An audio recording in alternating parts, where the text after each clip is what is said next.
आखिरी एक महीना अभी सीयूईटी के एग्ज़ाम को है और अभी भी आप चाहो तो 650 प्लस आराम से आउट ऑफ 750 मतलब 3 डोमेन में स्कोर कर सकते हो। बस कुछ चीज़ें हैं वो फॉलो करनी होंगी और एक लिमिटेड स्टडी मटेरियल को फॉलो करना होगा।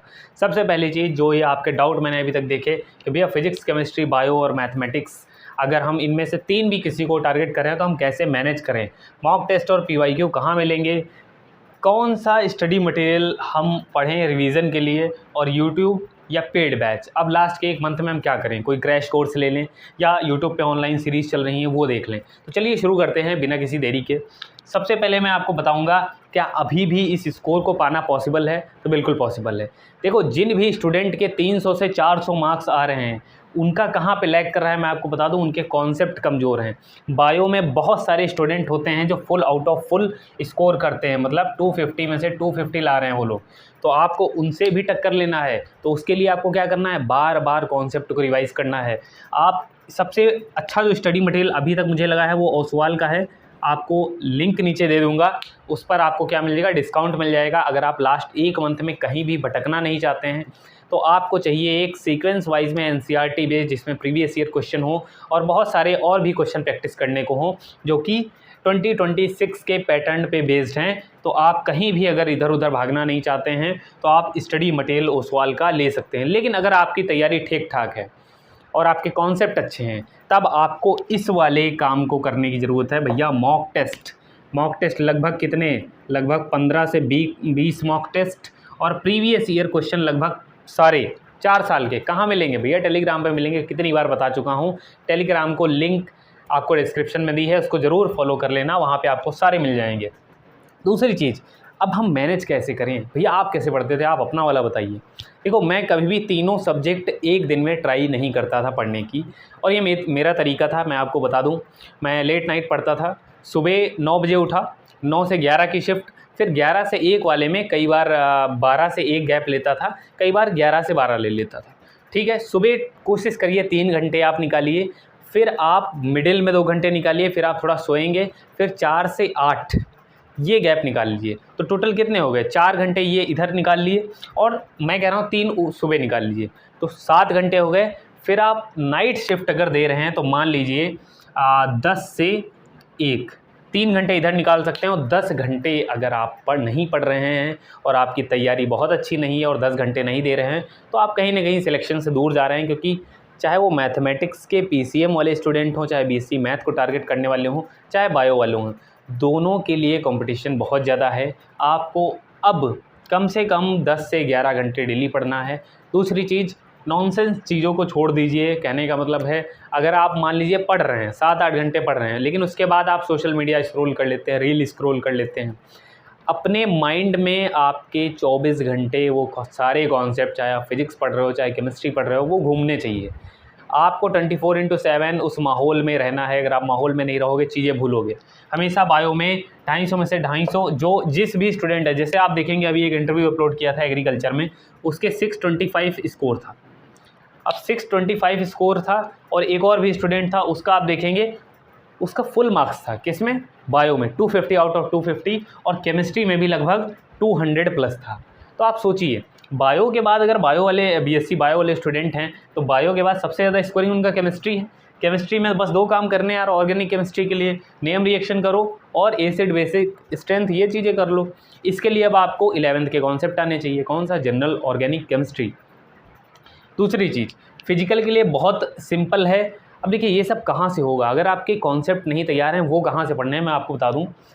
फिजिक्स वाला जो कि जहाँ से मैं भी पढ़ा हूँ, तो फिजिक्स वाला के जो माइंड मैप आते हैं, नीट वाले जो माइंड मैप आते हैं, आप उनको देखिए। माइंड मैप बेसिकली अगर आप देखेंगे तो 40 से 60 मिनट में निपट जाते हैं। ठीक है, तो माइंड मैप से आप कॉन्सेप्ट रिवाइज करिए। किसके, फिजिकल केमिस्ट्री के माइंड मैप देख लो।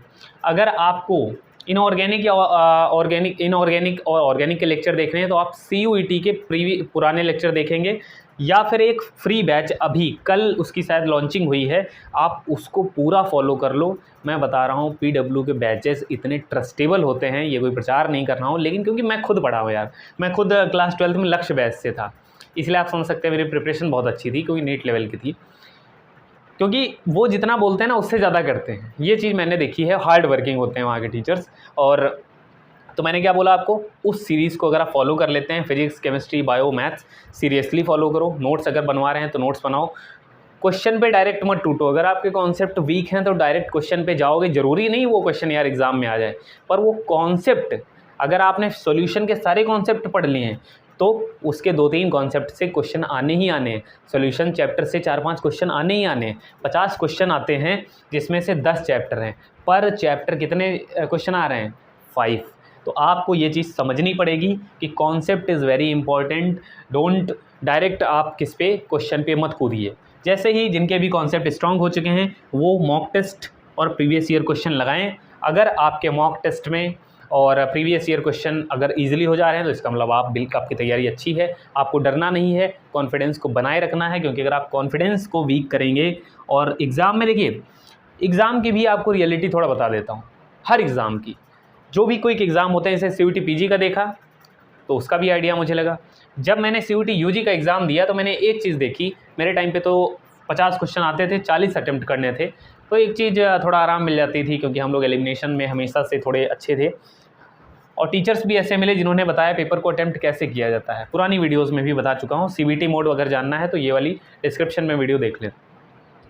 मान लीजिए आपको 50 क्वेश्चन दे रखा है, ठीक है। अब पहला क्वेश्चन आपने देखा, आपको नहीं आ रहा है, अब आप उसके घुस गए कि भाई तुझको तो मैं करके रहूँगा, लेकिन ये गलती नहीं करनी। जस्ट एकदम सीरियसली एग्ज़ाम को लेना है कि यार अगर क्वेश्चन नहीं आ रहा है तो आगे बढ़ो। क्योंकि पर आपको पता है 60 मिनट मिलने हैं, 50 क्वेश्चन है, 1 मिनट से ज़्यादा अगर टाइम किसी क्वेश्चन को दे रहे हो इसका मतलब अगला वाला छूटने वाला है। तो ये बात भी ध्यान रखनी पड़ती है, इसीलिए यहाँ पे समय व्यतीत करो।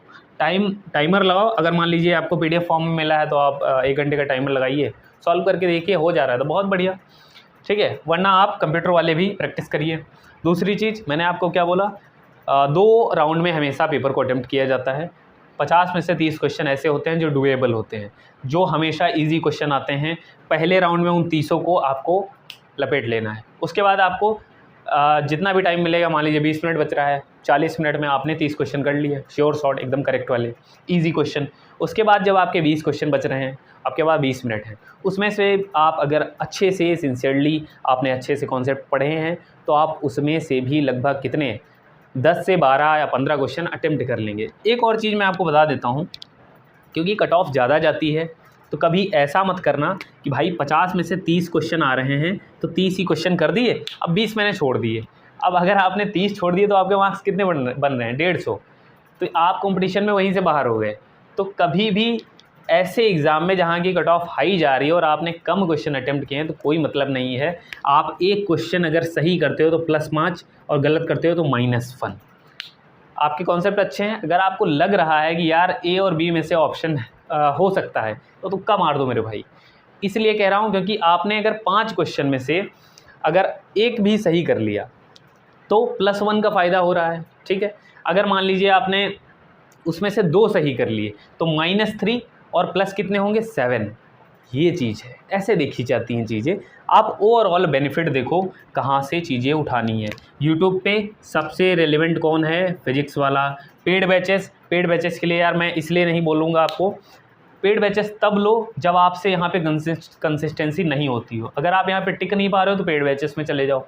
500-1000 रुपये खर्च करोगे और जब पैसा लगता है तो थोड़ा कंसिस्टेंसी आती है, हम सीरियस हो जाते हैं कि भैया पैसा लगा है पापा का, है ना, अब तो कुछ करना ही पड़ेगा।